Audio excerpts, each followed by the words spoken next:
You're tuning into Black and White Sports on YouTube. The no-holds-barred truth on sports. The main event starts now. What's up, Black and White sports fans? John Matrix here, and I am back with another video.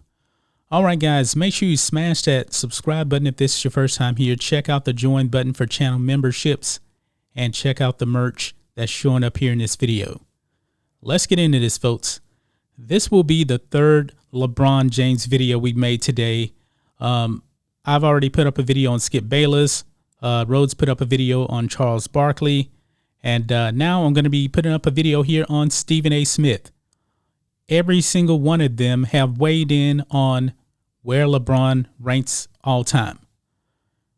Skip Bayless, that I said in my video, Skip Bayless actually said that LeBron James would not be the GOAT in this situation. Actually, I believe that Skip actually has LeBron ranked somewhere around 8th all time, somewhere around there. Charles Barkley says that he has LeBron ranked 7th. And even with a title, this really does not enhance LeBron James' GOAT status.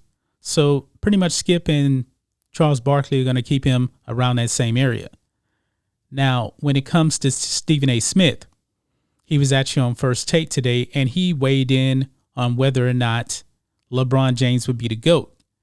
And he was mainly responding to Isaiah Thomas. And Isaiah Thomas said that if LeBron wins this title, that he would actually move LeBron past Michael Jordan of all people.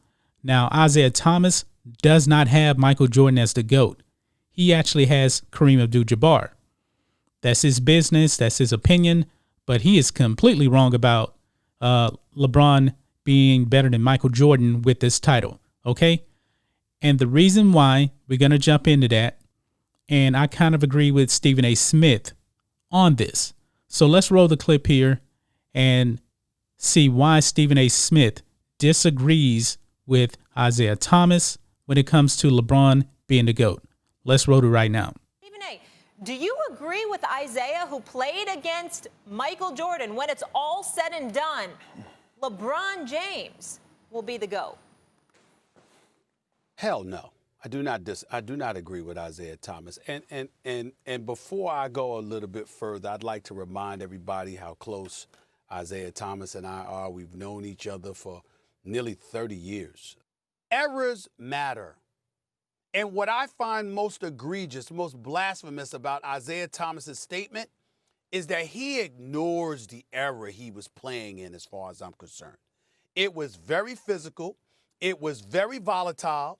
It was an era made for the Kendrick Perkins of the world, for crying out loud. I'm talking about banging bodies, Jordan rules, people getting assaulted and only getting caught for a foul, having a foul called against the person that assaulted them, as opposed to the day where you could get ejected for having bad breath. And LeBron James at 6'9", 260 pounds, is playing in the softest era we have ever seen in NBA basketball. The fact that Isaiah Thomas ignores that is beyond me. Floor is y'all's. Okay, guys, there you have it. You saw the clip of Stephen A. Smith. And he came right out of the gate. You heard him. He said, hell no, LeBron would not be the GOAT with a title this year. And I 100% agree with that. When you think of, the highs of Michael Jordan and the highs of LeBron James, it's not even close. Michael Jordan's highs were so much bigger than LeBron James. And I'm not trying to diminish LeBron on the court. You guys know where I stand with him actually destroying the NBA this year, with all the wokeness and all that virtue signaling. And he has single-handedly destroyed the NBA and has pretty much made them a horrible product now because nobody's watching. But let's get back to sticking on the court here, okay? Stephen A. Smith said that errors do matter in this. And he said that LeBron James is playing in the weakest era ever when it comes to the NBA. And he's right on that. It's not physical. Anytime you touch somebody, there's a foul, there's a whistle. Also, you're in an era where you have a lot of flopping, and the NBA actually had to put rules in place to prevent guys from flopping. And he's right about that. Back in the 80s and the 90s, man, It was brutal. Those New York Knicks teams of the 1990s, that was physical. The bad boy Pistons beat up Michael Jordan, and they got away with it, you know. There wasn't no flagrant fouls back then. It was just a hard foul.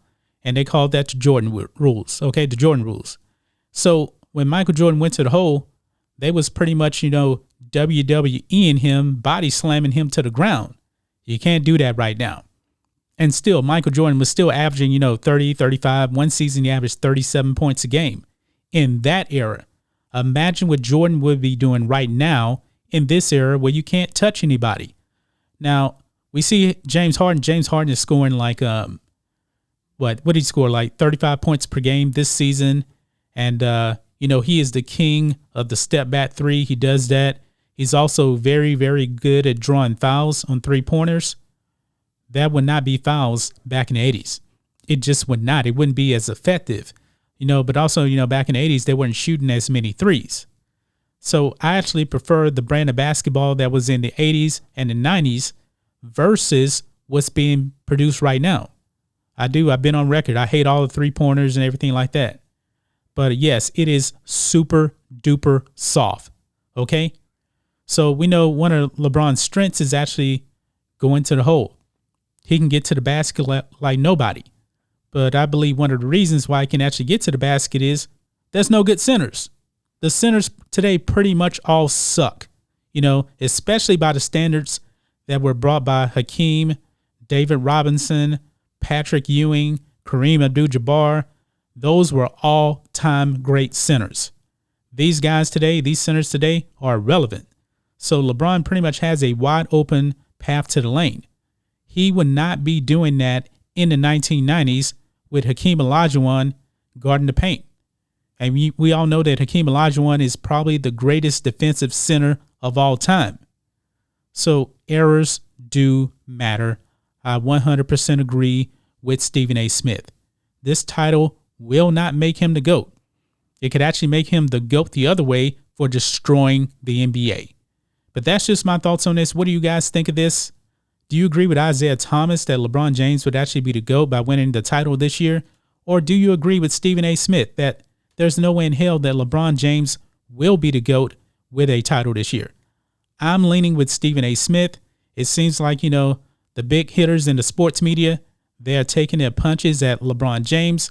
Nobody believes that he's the GOAT, you know, except for, you know, Shannon Sharp and Nick Wright. But their takes when it comes to LeBron James, they're not rational on anything. LeBron can do no wrong in their eyes. Anyway, guys, let us know what you think about all this in the comments. Make sure you subscribe to Black and White Sports, and we'll catch you next time.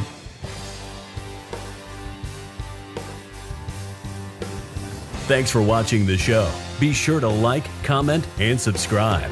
Be sure to tune in next time on Black and White Sports.